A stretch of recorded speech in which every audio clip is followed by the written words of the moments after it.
est-ce que vous, en tant que proche du commandant Toumba et un proche, un parent du président Dadis, après tous ces événements, vous avez entendu beaucoup de choses. Vous avez cherché à comprendre pourquoi le président Dadis a dit à Toumba, vous voulez me faire venir, vous voulez me faire venir. Pourquoi? Est-ce que vous avez cherché à comprendre? Est-ce que vous aujourd'hui, vous pouvez dire quel est le sens de cette question? Pourquoi il a dit à Toumba, vous voulez me faire venir? Non, c'est les personnes qui sont parties derrière lui à la présidence du CRC. Le jargon qu'on l'a expliqué, c'est sur le même jargon qu'il est venu peut-être en disant que Toumba peut-être est en ville, il est en train de tirer lier ses hommes. Donc je pense que c'est à l'intention là qu'il est venu. Et j'ai dit au président, je dis si vraiment on m'a parlé de cela et que je viens trouver mon aide de camp qu'il est assis, on disait qu'il était en révolte et qu'il est assis calme, ma sixième sens va me poser quelque chose. Bon, vous savez pourquoi je pose cette question? Oui. Vous êtes un proche de Toumba. Oui. Vous êtes un proche du président Dadis. Oui. Le président Dadis pose la question à M. Toumba. Oui. Vous voulez me faire venir, vous voulez me faire venir. Et ici, à cette barre, M. Toumba a déclaré que le président Dadis voulait qu'il assume lui seul la responsabilité du massacre du 28 septembre. Certainement, avant ce jour, vous avez dû parler avec M. Toumba sur ce que le président Dadis lui demandait. M. Toumba a dit ici que le président Dadis voulait qu'il réponde seul la responsabilité des événements du 28 septembre. Il a même cherché à négocier avec lui, qui va le sauver. Il a même fait intervenir d'une manière indirecte certaines personnes qui sont venues de Burkina. Vous êtes proche de M. Toumba et aussi très proche de M. Dadis. Est-ce que vous n'avez pas été informé de cela? Non, moi, je ne suis pas informé de leur entretien parce que je n'étais pas au courant de rien. Et notre jour de programme n'était pas lié à aucun programme. Donc, soudainement, on a vu le président par surprise à Koundara. Bon. Et avant les événements du 3 décembre, au camp Koundara, est-ce que d'autres personnes de la garde présidentielle étaient menacées d'arrestation à cause des événements du 28 septembre? Là, est-ce que d'autres éléments de la garde présidentielle étaient menacés d'arrestation? Non, ça, je n'en sais rien. Hein. Parce qu'on a dit que M. Toumba est venu avec son groupe au stade du 28 septembre. Cela veut dire qu'il n'était pas seul. Mais est-ce que vous avez été informé? Vous êtes quand même de la garde présidentielle. Un garde rapproché de M. Toumba. Est-ce que vous avez été informé à un seul instant que d'autres personnes de la garde présidentielle étaient menacées d'arrestation? Je n'en sais rien. D'accord. Merci bien, Monsieur le Président. Merci, Monsieur le Président, de m'avoir passé la parole. Monsieur Haba. Président maître. Qui était le commandant du régiment? Le commandant du régiment? Oui. Le président de la République. Le président de la République. Vous le confirmez? Ah oui? D'accord. Dans votre procès verbal d'interrogatoire, vous avez déclaré ceci. Non seulement devant la commission d'enquête internationale, il avait reconnu à ma présence être rendu au stade avec certains de mes amis, dont il n'a pas énuméré les noms. Vous pouvez nous donner quelques noms? Madame, oui. Maître. Oui. Je vous ai dit, j'ai reçu la commission internationale Fatou Bensouda. Oui. Mais voici le rôle que j'ai joué dans le salon avec Sankara. Oui. Sankara étant avec Toumba dedans et que moi je suis resté avec les colosses. Oui. Donc, et ils n'ont pas duré. Moins de 5 minutes, ils sont ressortis. En aucun cas, il n'y a pas de communication. Ce que je veux savoir, est-ce que Toumba a reconnu en votre présence devant la commission d'enquête internationale qui s'était rendue au stade avec certains de vos amis? Moi, quand j'ai fait rentrer les gens, il dit que lui n'a pas le temps de communiquer à celui qui veut le créer le problème. Donc, c'est comme ça que je sortais, quand j'ai accompagné les gens, c'est comme ça que je suis sorti dans le salon. Il dit, lui n'a pas le temps de communiquer à celui qui cesse à le créer le problème. Donc, moi, je suis venu pour vraiment cadrer les costauds là qui sont venus. D'accord. Dans le même PV d'interrogatoire, vous avez déclaré que votre mission était de suivre les activités de Toumba et de rendre compte. À qui vous devriez rendre compte? Qui m'a muté auprès de Toumba? Vous ne posez pas de je sais questions, pas. vous répondez. Moi, je ne sais pas. C'est le président qui m'a muté auprès de Toumba par nom de service. Et quand il a parlé, Toumba a confirmé par nom de service. Elle veut savoir à qui vous rendez compte. Mais je n'ai pas rendu compte à qui que ce soit. À qui vous devez rendre compte. S'il y a compte rendu, c'est le président qui doit rendre compte. D'autres questions? Merci, Monsieur le Président. Monsieur Haba, Président maître, dans votre procès verbal d'interrogatoire, toujours, vous déclarez que vous êtes revenu au camp le 2 octobre 2009. Vous confirmez cette déclaration? oui. À votre retour, qu'est-ce que vous avez appris sur les événements du 28 septembre? Je vous ai dit, moi je suis un militaire, je ne parle pas beaucoup. En tant que garde rapproché de Toumba, Oui, quand on parle un garde, c'est celui qui garde le secret.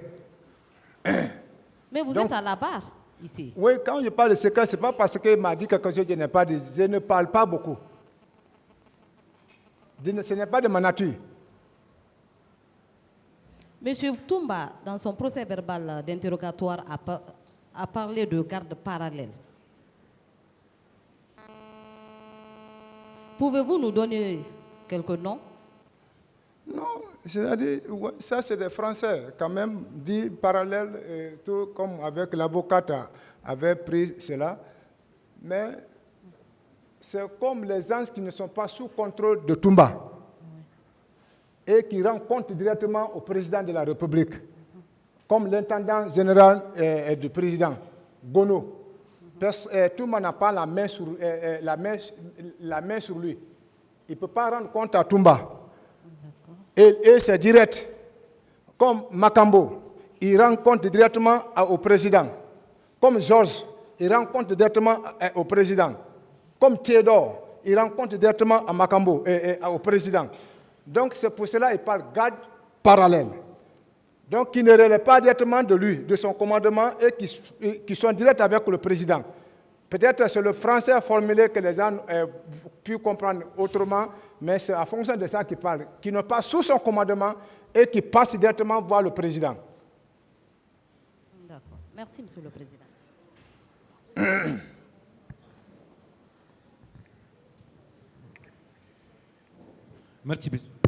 Merci, Monsieur le Président.